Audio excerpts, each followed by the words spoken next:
கடலூர் மாவட்டம் புவனகிரி பகுதியில் அதிமுக சார்பில் தகவல் தொழில்நுட்ப விளக்கம் மற்றும் அதிமுக சாதனை விளக்க பிரசுரம் வழங்கி ஆலோசனை கூட்டம் நடைபெற்றது.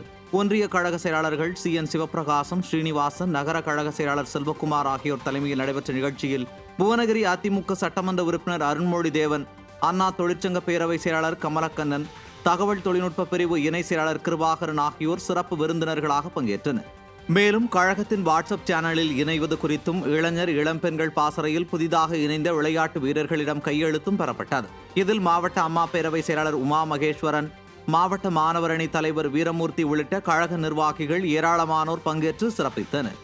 சென்னை மடிப்பாக்கத்தில் புறநகர் மாவட்டம் 188வது வட்டம் சார்பில் புரட்சி தலைவி அம்மாவின் 77வது பிறந்தநாள் விழாவை ஒட்டி நலத்திட்ட உதவிகள் மற்றும் அன்னதானம் வழங்கும் நிகழ்ச்சி நடைபெற்றது.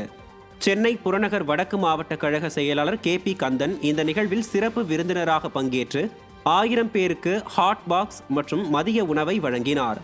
188வது மாவட்ட கழக பொருளாளர் சங்கர் ஏற்பாட்டில் நடைபெற்ற இந்த நிகழ்வில் கழக நிர்வாகிகள் ஏராளமானோர் பங்கேற்றனர். தருமபுரி மாவட்டம் நல்லம்பள்ளியில் அதிமுக சாதனை வழக்க திண்ணை பிரச்சாரத்தில் முன்னாள் அமைச்சர் KP அன்பழகன் பங்கேற்றார்.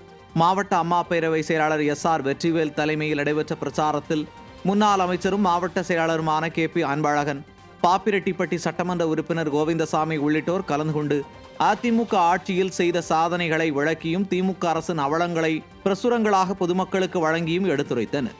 இந்நிகழ்ச்சியில் அண்ணா தொழிற்சங்க மாவட்ட செயலாளர் பழனிசாமி, மாவட்ட பிரதிநிதி பொன்னுவேல், ஒன்றிய செயலாளர்கள் சிவபிரகாசம், பழனி உள்ளிட்ட நிர்வாகிகள் கலந்து கொண்டனர். விருதுநகர் மாவட்டம் சிவகாசி அருகே பட்டாசு ஆலை விபத்தில் உயிரிழந்தவர் மற்றும் படுகாயமடைந்த 3 பேரின் குடும்பத்துக்கு முன்னாள் அமைச்சர் ராஜேந்திர பாலாஜி தலா 50,000 ரூபாய் நிதி உதவி வழங்கினார்.